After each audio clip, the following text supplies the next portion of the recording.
Good morning. Bonjour. Thank you for coming out. You've traveled a great distance. The community of Cross Lake, Pamichkawak First Nation, is about 800 kilometers north of Winnipeg, so you've come a great distance to be here, and I want to welcome you to the traditional territory of the Algonquin people here in Ottawa. And we're going to get started because we want to be sure that we respect your time. And what will happen is you have 10 minutes to present, and then there will be an opportunity for question and answer from the members. Okay, so I'm going to call on Chief Kathy Merrick to present to us. Thank you again for coming. Gusani, thank you. Kinanaskamitna Gaise, Dynamoyak, Desiamiak. Tanze, I acknowledge the Algonquin land and I also bring greetings from my people in Pamichkawak. My name is Catherine Merrick. I was elected by Pamichkawak people to be the chief of the Pamichkawak Nation in accordance to Pamichkawak law. I do not come here as a chief of an Indian band in accordance to your system of law. It is not a custom law in accordance to the Indian Act. I have been invited to speak to a very sensitive issue, the issue of suicide, which stems from hopelessness and despair. The issue that stems from 150 years of oppression from your policy of cultural genocide. Suicides are one of the mitigating factors stemming from this policy. As a primary spokesperson and the leader of the Pamichkawak Nation, I will summarize in a nutshell of where I come from, who I am, and who I represent. For you to understand who we are, where we come from, and what we need to do to survive. We must jointly examine what is our best and collective interest to coexist in the spirit of our treaty relationship. Understanding our Pamichkawak Okinawa in our government. In Pamichkawak territory, the Crown, including its Crown agency, Manitoba Hydro, needs to understand the environmental it's creating in terms of the Pamichkawak people experience. Its system continues to impose genocidal policies and inflict harm to the health of Pamichkawak traditional territory and its people. This infliction has traumatized our people and the land Pamichkawak are spiritually connected to. Suicides are one of the effects of this trauma. The concept of trauma engages a holistic view that may aid in building a new relationship. An ongoing national trauma afflicts the Pamichkawak people. It began almost 140 years ago. Entered into good faith to protect the settlers, Treaty 5 was once revealed to be a genocidal fraud. Like other Indigenous peoples in Canada, Pamichkawak endured governmental policies that were designed to exterminate it as a people and to separate it from its territory. Plainly, this drama did not begin with Manitoba Hydro. Pamichkawak survived better than some of Canada's Indigenous peoples, thanks in part to the situation of its territory. Some of the worst afflictions largely passed it by. Then in the 1960s, Manitoba Hydro built Kelsey. Its dam and generating station began to ruin Seepawes, the Asian heartland of the Pamichkawak people. The Genpeg Hydro Development Project, located only miles upriver, permanently destroyed our lands, our hunting territories, our water system, our traditional foods, our traditional medicines, our ways of life, our culture. In essence, the project stripped us of our ability to preserve our identity and our way of life, which were the sources of our wellness for thousands of years. As I've mentioned, the elders tell us where we were, virtually no suicides prior to the arrival of Genpeg Hydro Development Project. So add to what has been lost, the 40 individuals to suicide, most of them young people that would have had a long life. From this development, a modern-day treaty was made between Canada, Manitoba, and Manitoba Hydro to mitigate and compensate for the losses we sustained. This agreement has still not been honored. Pimichikamak is a self-government Indigenous nation. Interpretation where a lake lies across the river. Okinawan is our government. It originates predate European settlement of Canada. Pimichikamak became part of Canada by its representative, Stepastenam, signing Treaty 5 at a historic ceremony in Norrie House in 1875. Suppressed by federal policy of cultural genocide and federal laws for more than a century, Pimichikamak Okinawan reawaked in the early 1990s. Pimichikamak Okinawan is a grassroots, people-driven government based on traditional tree democracy. Some may confuse Pimichikamak with Cross Lake Band of Indians, the First Nation, or in regards to as a new name for the band. In reality, the two are fundamentally different in almost every way as, say, Canada and Winnipeg. Some of the main constitutional and legal differences between them. In the last decade, the Pimichikamak unwritten constitution and other customary laws have been updated to meet modern needs. Pimichikamak laws are made by the people, in contrast with Canadian laws, which are made by the Crown in Parliament at Ottawa. The authority of this people to make its own laws is simply that it always has, and it never surrendered or lost that authority. Pimichikamak Okinawan is a body corporate and political comprises of the Executive Council, Chief and Council, Elders Council, Women's Council, and the Youth Council, and Secretary to the councils. The four councils is and meets as a single entity and determines national policy by consensus. The Executive Council, Chief and Council, is a modern innovation. It is responsible for the executive function for managing the day-to-day affairs of the nation. It does so by consensus. Its decisions are governed by national policy. Through the Executive Council, national policy also applies to the Cross Lake Band of Indians. Pimichikamak has been working hard to revive the traditional government and culture. This will enable any hope for survival. The current system imposed by Canada continues to threaten our survival. It's paternalistic and legalistic. Steps of our survival include the introduction of the 2003 National Policy of Finance Administration, 2016 Transparency Project. We are taking these steps to account elected officials to conduct our nation's business and how it manages its affairs and the affairs of Cross Lake. Since the Indian Act and Indian Northern Affairs preside over third world conditions of poverty, corruption, and human despair, your system has left us no option but to raise the bar of accountability. Not only do we need the ability to govern accountability to our people without legal terms, compelling us to be beggars in our homeland at the feet of Indian affairs. Our national policy will hold the Crown to high standards of accountability for their conduct actions. Breaking free from this colonial system, Pimichikamak Okinawan has accomplished most of the reform that the Minister of Indian Affairs is hoping to set in motion through proposed federal legislation. Historically, Pimichikamak has been systematically suppressed by Canadian policy on cultural genocide. 150 years of systematic race-based standards are evident in the Crown's track record for failing to honour the treaty relationship with Indigenous tribes like Pimichikamak. That treaty was regarded as a sacred covenant between Britain and the nations of tribes.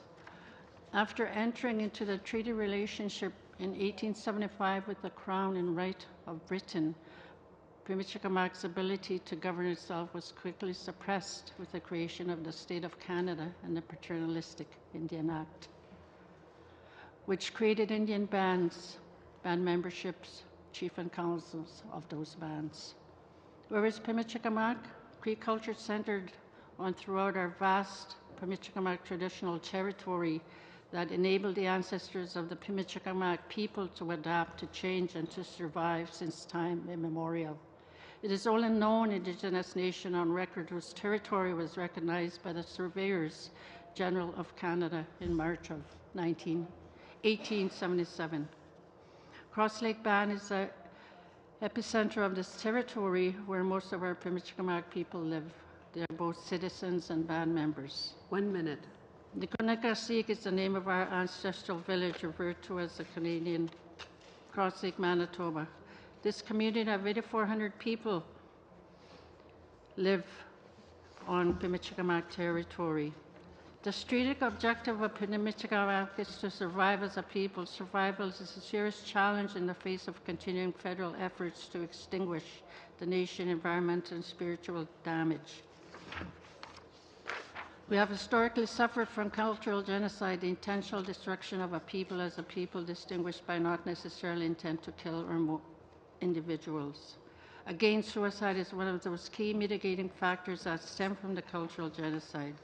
Many Indigenous people are at the edge of the cliff of the mountain of oppression, and tempted suicides continue and hopelessness still strives. I have invited Prime Minister to witness firsthand atrocities created by your Indian Act in the midst of our land suicide crisis. He has failed to respond to my invite. This is evidence of the failure of the Crown and all its agents to honour this relationship. The current problem is that despite multiple government apologies, both at federal and provincial levels of government, while these others proclaim its desire for a new and respective relationship. That's time. Please wrap up.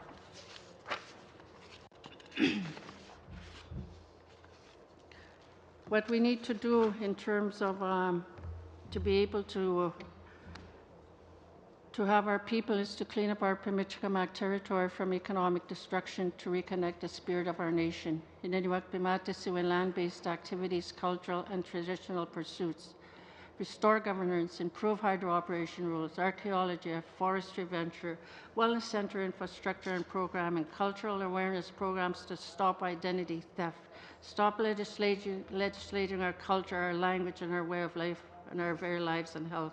No more failures by the Crown parties to meet their constitutional responsibilities to honour their treaty relationship. This is the only way my people will survive. As a coherent whole may offer the best ways the Crown, including Manitoba Hydro, to turn its back on genocide and for all parties to begin reducing total trauma. I am here to deliver this message for my people. If we are going to address suicide in a serious manner, the Crown will have to do whatever it takes to provide financial and human resources to help us rebuild our nation, so we start eliminating the effects of cultural genocide which the Crown has created.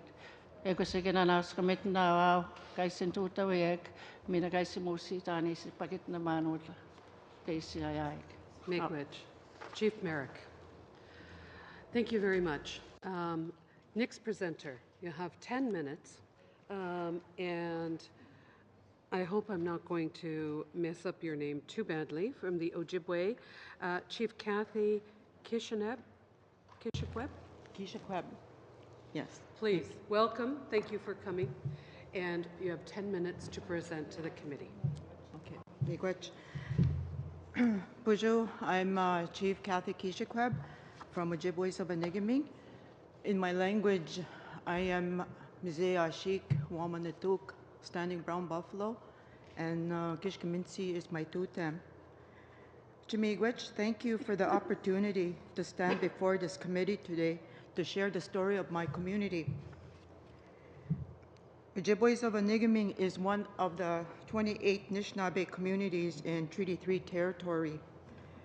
Our community has a membership of approximately 780, 50% live on community.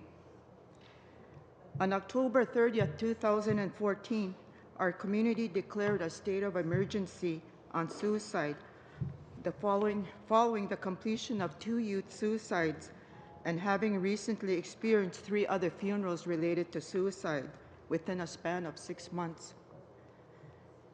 We have not and will not end our state of emergency until there has been changes to access to mental health services and support for our community wellness, our community healing for our people.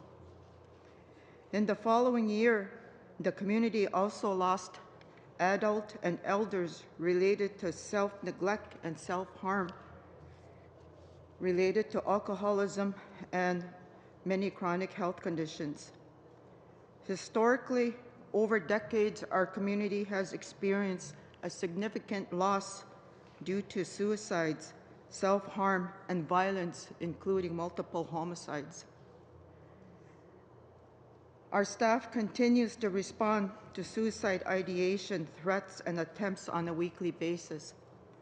In the past 3 months, there have been at least 20 known suicide attempts, threats in our community where we have had to facilitate some type of immediate response, such as setting up safety plans, crisis counseling, hospital visits, police interventions.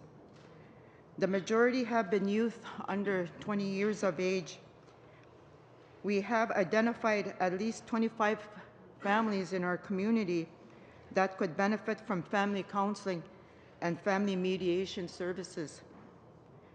These supports would help facilitate family healing, enhance parenting skills, and help rebuild healthy and thriving family systems. In the past year, our team has interacted with approximately 70 adults that have reached out for support and/or received crisis support. Our team has attempted to connect them to adult mental health services, but clients are met with a variety of barriers to accessing services, such as distance and cost associated with traveling outside the community. Personal motivation, fear, lack of family peer support, availability, wait lists, lack of culturally safe options. We have noticed that many of our community members are not comfortable accessing services outside the community or with someone they do not have existing relationships with or identify with. Clients who have experienced trauma get tired of telling their stories over and over to new faces. A significant gap is a community-based certified mental health counselor. Community-based mental health counseling could offer many opportunities, such as being present and visible in the community, which gains the trust of community members, provides opportunities for immediate clinical interventions, allowing for accessibility to care and continuity of care.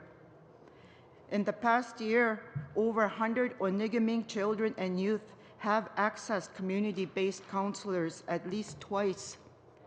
Our school mental health counselor currently holds a caseload of 40 children and youth that she sees on a regular basis, and in many cases weekly or bi-weekly, due to the high needs. When our children and youth are reaching out and seeking help, they are walking in a system of inadequacy. It is important to understand the reality of the community situation. People were not reaching out actively seeking help. People do not have the means for traveling outside the community.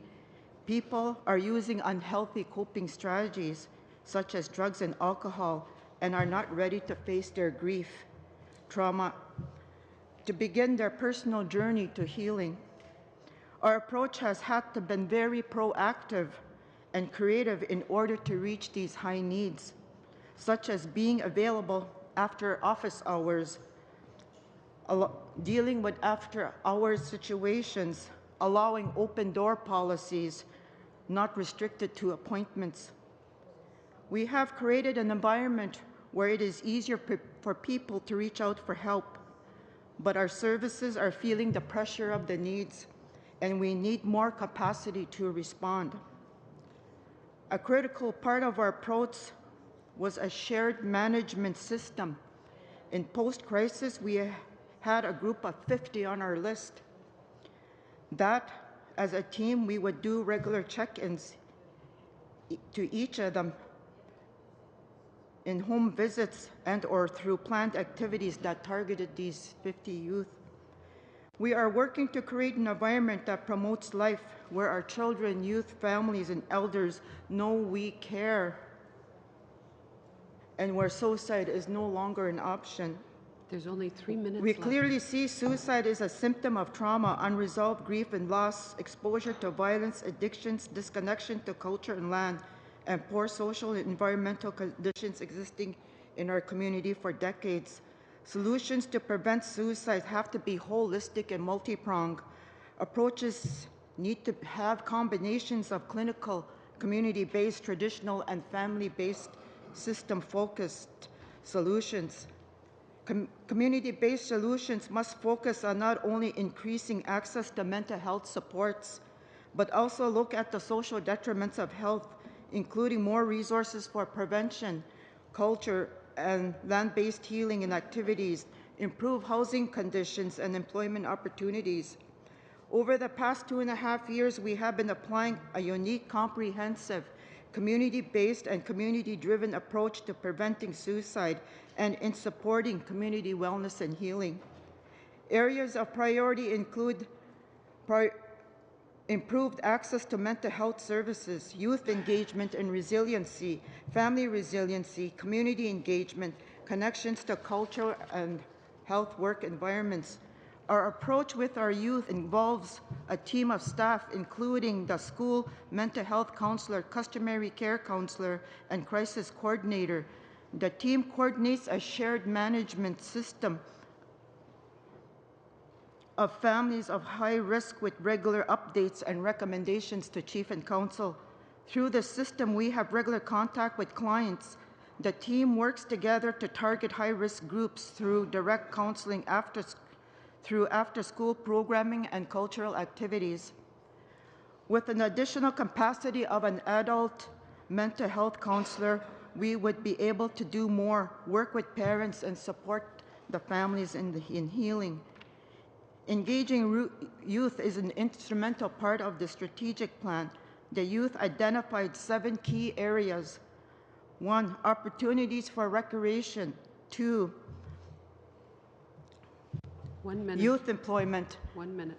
3, access to broader education. I would like to say I don't have enough, I'm not allowed enough time here to finish my presentation. But what I do have to say is that... Please continue your recommendations to us. Okay, what the youth are saying. 2, 3 is access to broader education. 4, community safety. 5, access to healing supports, community infrastructure. 7, connections to culture. We have committed to working with our youth. We have a number of challenges that we are experiencing, and they are included in this report. The reality is community-based, community-driven approach is what is helping us at the current moment. However, the load and the burden that our people, our workers have to carry is really creates burnout and really creates a real fatigue to our helping system and as well as our current infrastructure of workers. The federal government, we've been working for 2 years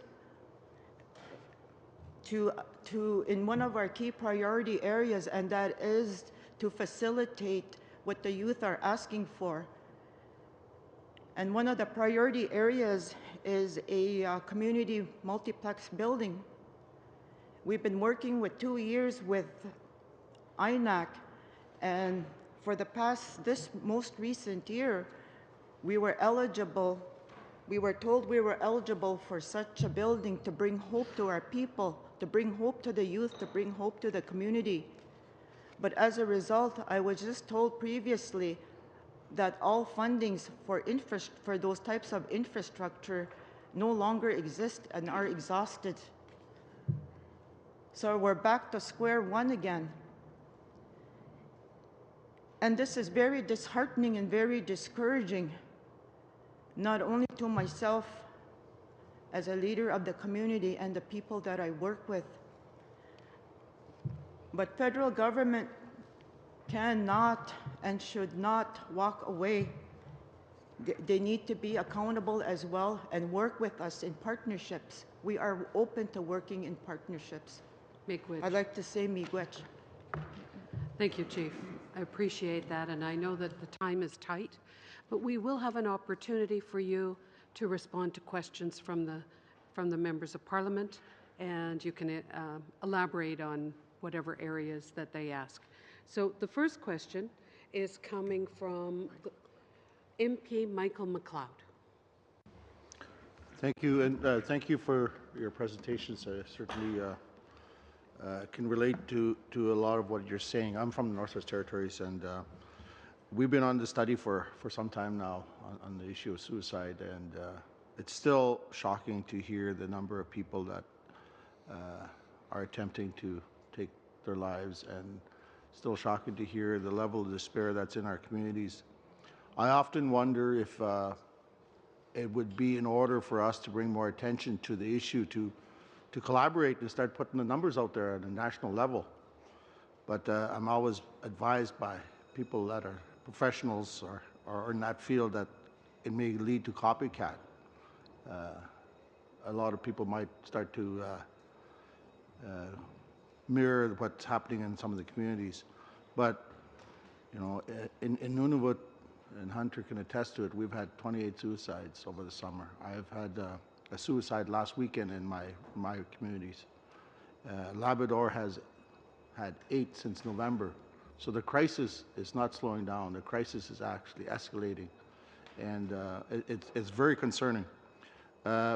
We heard many of the comments that you made in other testimonies, and I certainly agree that the oppression that the Aboriginal people have suffered over the last 150 years is a root of what is happening in our communities. And we certainly need to start looking at becoming self-governing. And my observations has been that communities that are self-governing seem to do the best. But there's other issues: cultural disconnect, abuse in our communities. I was home last weekend. I witnessed a lot of violence in my community. I'm probably one of the few people that still live in a small Aboriginal community that's an MP. And a lot of it is a result of the residential school trauma that was suffered. The question I have is around trauma, and more specifically, sexual abuse. I didn't hear you mention sexual abuse, but we have issues in our community: residential school, lack of housing, a lot of things that lead to sexual abuse. And I wanted to know if that is something that you would attribute to some of the causes, the root causes for despair and suicide levels to where they're at. Maybe you could both spend a few minutes talking about it.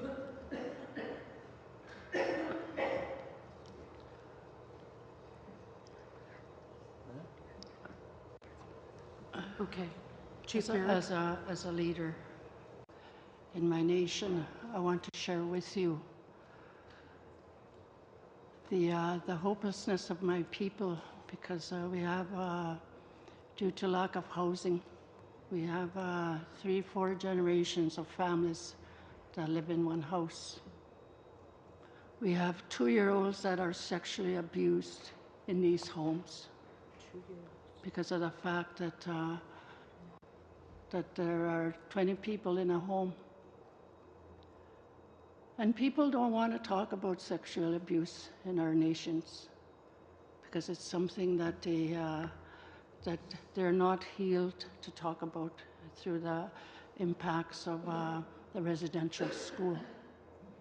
It all started from that era when our people had to go to residential school, that they were stripped of their culture, that they were stripped of their language, that they were stripped of everything to be who they were really. The little bit that they heard was what they carried in their heart, who they were as Aboriginal people. And these are the generation, this is going to be the generation of this young man here that's sitting with me. He's a youth council member from my community, from my nation. He speaks on behalf of the youth. And I would like to have him speak and to be able to respond to some of the questions that are going to come up. but sexual abuse is real. It's real. We're 2-year-olds, where women are raped in our communities, where women are bought in our communities because of the impacts of residential school. Because there's a thought that it's okay, because nobody talks about it. Nobody talks about it in our nations, and this is a time that we need to start talking about these issues that impact our men, that impact our women, that impact our children, and our coachichims. We have to take care of the future, that they're the ones that are going to make it right for our people, that they're the ones that are going to come to Parliament to be able to address Parliament and to say it's not okay. Genocide is not okay. We have a minute and a half. Okay, and resource sharing is something. We should not be poor because they extract minerals, they do hydro projects in our territories, so resource sharing should be something where we should not be a poor people to beg. Thank you. Chief? Yes. Through our experience at our initial crisis stage, I did become aware quite quickly of some of the issues in regards to what the youth and what the adults were dealing with in the community. So one of the things that became quite clear to me was in our community, we had a day school in our community in my generation. And a lot of people in my generation attended that day school. And in that day school, through this crisis situation and through connections that with the families and adults we were making, disclosures were coming out of abuse that was experienced in the day school. And the day school also treated us as students the same way as the students got treated in residential schools. And that's one of the unfortunate circumstances that we have to deal with in our community, because day schools are not recognized under the residential school where there were benefits and where they were allowed for opportunities for disclosure and healing to take place. Thank you. So that's Good a point. major gap. The question goes now over to MP Arnold Viersen. Thank you, Madam Chair, and to our guests, thank you for your passionate testimony today. We've been dealing with this study now for several months. There's two aspects that always come up. There's a need for an immediate response, and then there's a need for a rebuilding of culture so that we move away from this like crisis to crisis situation. So I'm going to start just, I guess, with more of an immediate response question for Kendall in particular. Kendall, would you say that within your communities, most specifically with the youth, that most everybody is on Facebook? Would you say that's a correct Yes, assessment? that is correct. They're always on Facebook. Yeah. We've heard from other witnesses that sometimes there's some issues just around that. Would you say that's correct as well? Yes, that is correct. Online bullying and things like that. Online bullying, lateral violence. Are you aware that Facebook has an algorithm that predicts that you may be leaning towards suicide or anything like that? No. Do you think that an algorithm that would say, I know that Facebook will send you a message and saying, hey, we think that you should be looking for some help, you're in a bad place right now. Do you think that would be helpful, seeing as everybody is on Facebook, to say, hey, reach out to so-and-so, they can help you? Would that be helpful? Yes, that would really help, because the youth are always on Facebook. So if they had a Facebook page where they can get help, where somebody can talk to them and let them know and help them. Mm-hmm. Does the chat feature work fairly well on Facebook? Like, can you communicate? I know Within the communities in my riding, everybody does seem to be on Facebook. However, the internet connectivity is sometimes a bit of a challenge. Would you say that's a correct assessment as well? Well, in our community, the connection is not very good. So it would take a while to get a message, sometimes even a couple hours. Okay.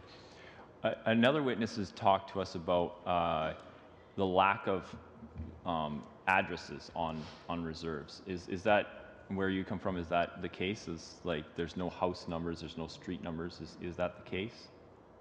Yes. Yeah. So they said if we have a response, a medical emergency, and we send out responders, they sometimes can't find the place because it says, oh, it's at John's house or it's at Joe's house.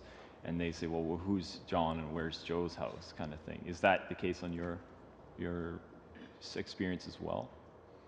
Yes, it would help with house numbers, street addresses.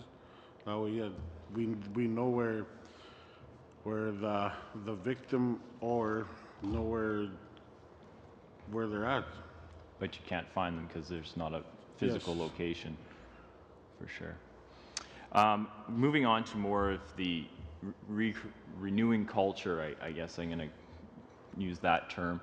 I think we would all agree that education is probably the area that most needs to be impacted in order to renew culture. Would you agree with that assessment?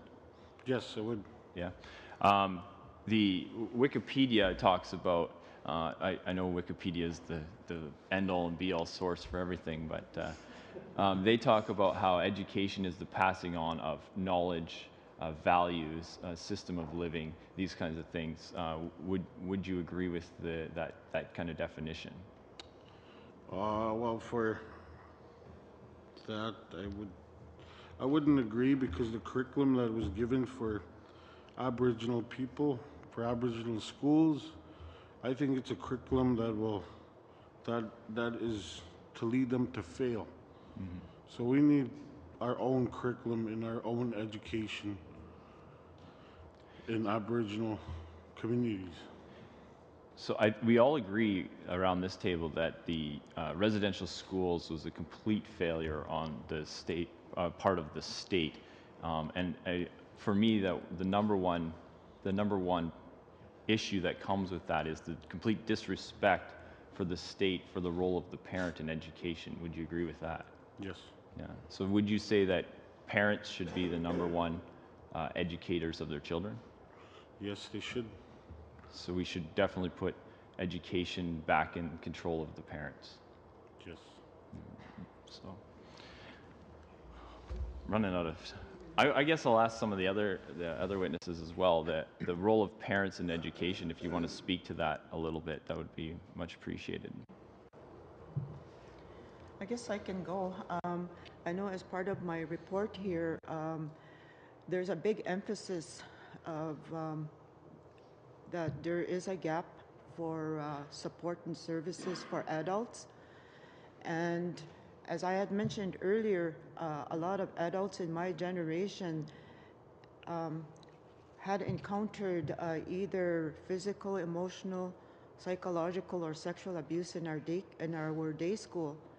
So through that experience, obviously, a lot of the parents and grandparents who had also went to residential school had been really negatively impacted in terms of providing quality parenting to their children. And I see that today because that's what our youth is saying in our report. Our youth is saying that they need to be heard.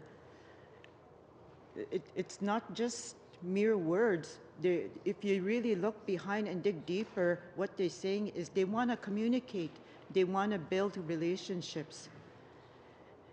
And this is where we have discovered is that, we need to support our solutions that are community-based and community-driven to help support the families and the youth to be able to have greater and healthier relationships with their parents. and it's to me, I always have a difficulty in trying to convey something that is so great. Words and rhetoric is so difficult to really express and really be able to share with you that gap, and as well as that particular issue you're talking about. Thank you so much for attempting to explain generations of trauma that your people face. More questions, and now we move to MP Romeo Saganash.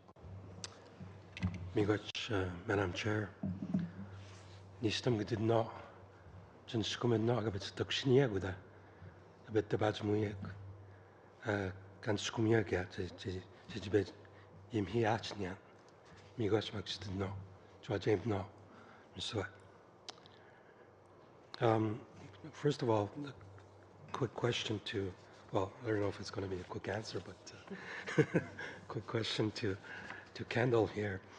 Chief Gishigep mentioned the priorities of youth in our community. Are these priorities similar to your community? Yes, there are. The youth, I've been working with the youth for about a year now, and I have asked the youth what they want, and they want a recreational center. A recreational center would be nice. We need a swimming pool. We need, the facilities that other places have that reserves don't have would be nice. There's 7,000 to 8,000 people in our community. Why can't we have what other places have, like Dryden? They have everything. They have McDonald's. They have infrastructure that we don't have, that we should get as Aboriginal people, and this is for everyone in all reserves that don't have. They should get the infrastructure. But as for Pimichikamak, the youth really do need. They're always asking for a recreational center. Thank you. Chief Merrick, you talked about major resource development and hydro in your case. I think that over the years we've talked a lot about the environmental impacts of this project, the economic benefits from these projects, but we rarely talk about the social and cultural impacts of this project. I think you mentioned that briefly. And a lot of the times, and I come from a part of the country where there's major development as well, hydroelectric development as well in northern Quebec. And most of the time these social and cultural impacts trickle down to the most vulnerable of our people, which are the kids and the youth. Can you talk a bit about the lessons that you've learned and how we can benefit from those lessons for the future for other communities?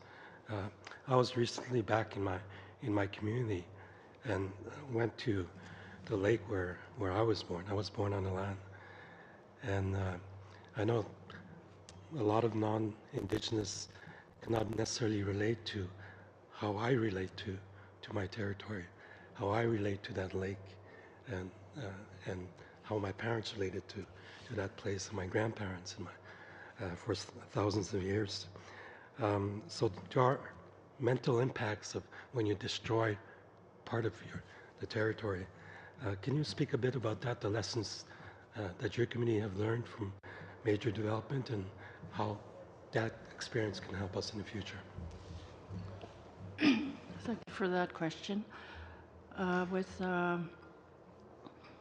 the destruction of a land that where our people have and our ancestors have roamed, and we have to protect our lands and our waters. And that was one of the fundamental things that our elders have taught us to do. And within time, we have seen the destruction of our lands and the ways of our people.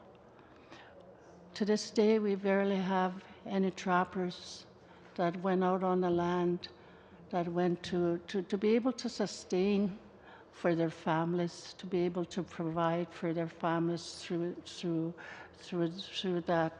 that way. And now the social impacts of all that, where the man was responsible for their family, that they be able to provide food, that they be able to provide clothing, that has been taken away. 80% of my nation are unemployed. And in the fundamental agreement that was signed 40 years ago, in there it states to eradicate mass poverty for my people. Today, we are the poorest of the poor. We should be one of the richest nations in Manitoba from the results of the electricity that is provided to the United States.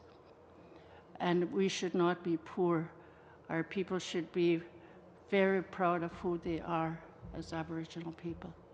But we're not, because we don't have what this young man, our young leader, has explained, that the wants and needs of our people of recreational facilities. These are the things that should be, every community should have recreational facilities. Every community should have, every nation should have libraries, things that are taken for granted in urban centers. We don't have that. There are communities that don't even have water in this good country of ours that we call Canada. We haven't asked for nothing over and above what any other Canadian has, or any other Manitoban has as a Manitoban, I ask. But we have to beg all the time for the things that we want. And that should stop. It should stop today. Miigwech. The question now goes to MP Mike Bossio. Thank you, Chair, and thank you very much for coming today and presenting this testimony. We've heard this heart-wrenching testimony from a number of different communities that have come to testify on this issue. I want to kind of pick up on something that Arnold had, MP Verson, I should say, had said earlier around the role of parents, and I find that it was the question was a bit, no offense, a bit simplistic from the standpoint that we've talked about residential schools and the generations of destroying the cultural and historical heritage and literally ripping out the souls of Indigenous peoples and the breakdown of the family unit itself, the nuclear unit of the family. If you've taken children and you've raised them in residential schools, then how do those children now become parents when they've not had parents themselves? And so I would say that this is, so it's not simplistic to say that yes, parents need to be a part of the education system. I think it needs to be a more holistic approach that yes, they are a component, as elders are a component, as educators are a component, and that they all need to be a part of education. Would you agree with that? I guess I would ask either Kendall and Catherine and Catherine.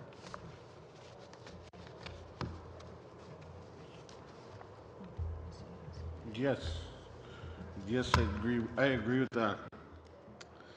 Because our elders are very important to us. It's what we learn from as youth. We ask them for guidance. We ask them for guidance, so it would, I agree. I mean, you all need to come together to try to reconnect your cultural heritage. Yes. Is at the root of so many of the issues around identity and hope and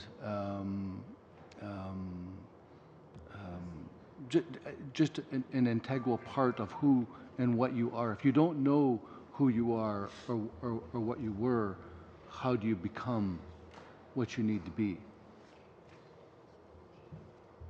Would you agree with that? Yes. Thank Yes, I you. would. There are a number of I mean, and we've heard this many times, and it's something that we've tried to draw out, that it needs to be community driven. The solutions need to be community driven. Priorities need to be community established. And Kathy, you had brought this to the fore as well in your conversation. And the lack of resources around mental health. Is it just a lack of dollars, or is it also the lack of human resources themselves, the availability of human resources within the communities themselves as well, that is really at the crux of the situation? Yes, and it's all of that. It's the lack of funding resources to be able to employ more resources to deal with specifically with the situation and directly with people. I think that we focus so much on community-driven solutions. There are a lot of solutions which are unique to each community, and I only speak in terms of solutions that we see and that we're advocating for our community. One of the barriers as well to that is when you have to access off-reserve and external resources, there's a number of multiple barriers that you have to go through. And one for us is transportation alone and travel. And as well as when you utilize external resources, there's a lack of sensitivity in terms of the dynamics of the environment that the client comes from. And when some of our examples is that when a youth is taken to a hospital because they're threatening suicide or have obviously attempted suicide, a lot of times they see a general practitioner and maybe a social worker in the emergency unit who has no idea in terms of the dynamics of where this child came from and where they're going to be released back to, and there's no connection and no there needs to be a greater communications in regards to safety plans for when a child is returned. And a lot of times when a child says, "I'm fine," a lot of times, and in most cases, the doctor will say, "Well, we're releasing this child back to the community." A big part of it is long-term funding, so that you're not just going through crisis funding every time we end up in a crisis situation. And through long-term funding, do you feel that you would, through that, because you were talking a lot about community co-management and community teams that would come together to be able to help manage mental health on a long-term basis. So if you had long-term stable funding, you would be able to once again have that internal mental health resource to the community that would then propagate that knowledge out to the rest of the community, so that it could be a community-wide based approach rather than relying on one individual that is going to become burnt out, as you were discussing as well. Yes, and dealing with crises, you're looking at probably the first year as just trying to put a lid on the crisis. And the second year, you're probably looking at entering into medium-term solutions and starting to implement long-term solutions. And having resources to support that, you're bringing a lot of continuity into the community. Because when resources are limited, that continuity stops until another crisis hits, and then you're back to square one. So it comes back to what Catherine was talking about as well around, if you have the long-term stable funding that would have resulted from the dam project, the hydro project, then you also have the opportunity to train your own people internally so you don't have that 80% unemployment rate. Agreed? I mean, I think all the way around? Yes, that's true. And that we be able to, we just want to be sustainable. And we just want to be a people that will be able to help ourselves through our elders, through the love of the land. And I can't stop from saying that this is where the healing is going to come from for our young people if they go back to the land. If they go back to the land to be able to feel that connection to Mother Earth, that connection to the water. And we cannot stop to say that our young people have to protect the water.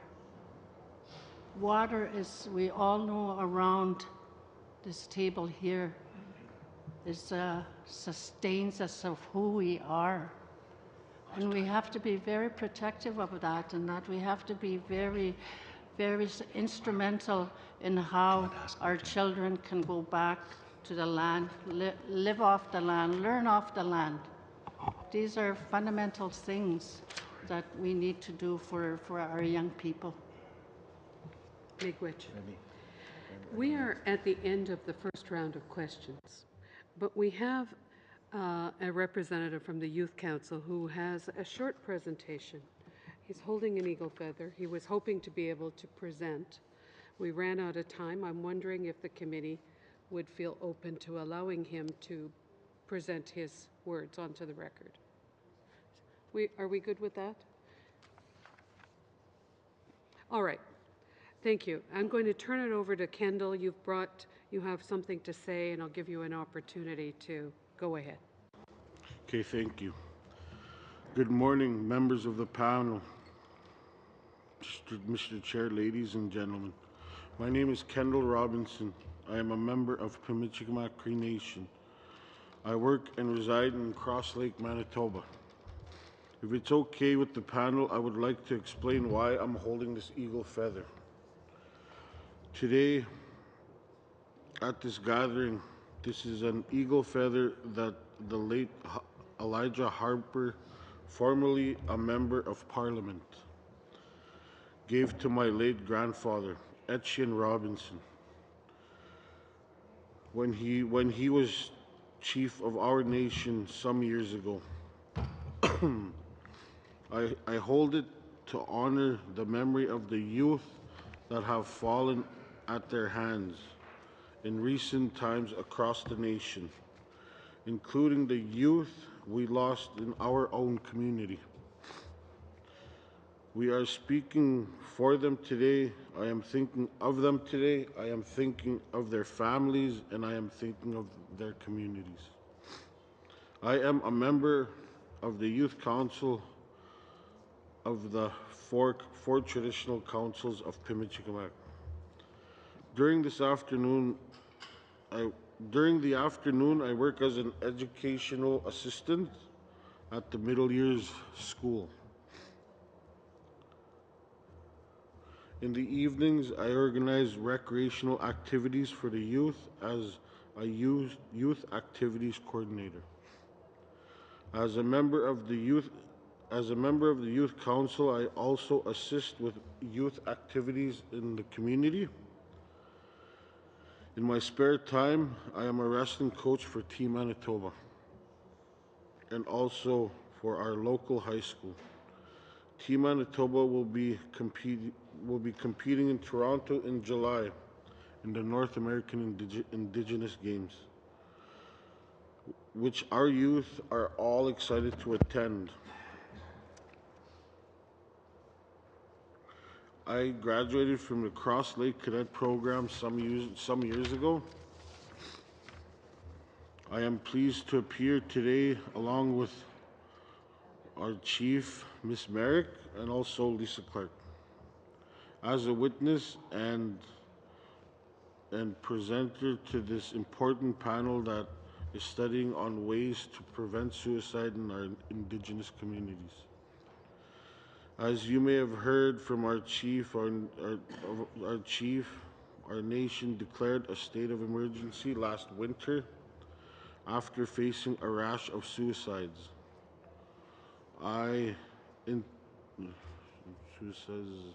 was reassigned in my community to help with the youth intervention programs that followed, and to work strictly with the youth in organization of recreational activities. This is my 12th month as a youth activities coordinator. Thank you, Mr. Chair, and members of the panel. Miigwech. Agasana. You did well. You did well. Thank you for putting your words on the record. We're honored that you came all the way. So, committee, we are moving into the second round. We've really basically ended our time allocation. We're good? We did have that, we have a request from a member of the audience to take a photograph. So I understand that when we're in official sitting, this is prohibited, but we must recess as we suspend. Do I have permission to suspend so that we can get our photo taken? And to go on camera. And then we'll move into camera for committee business. All right. Gavel.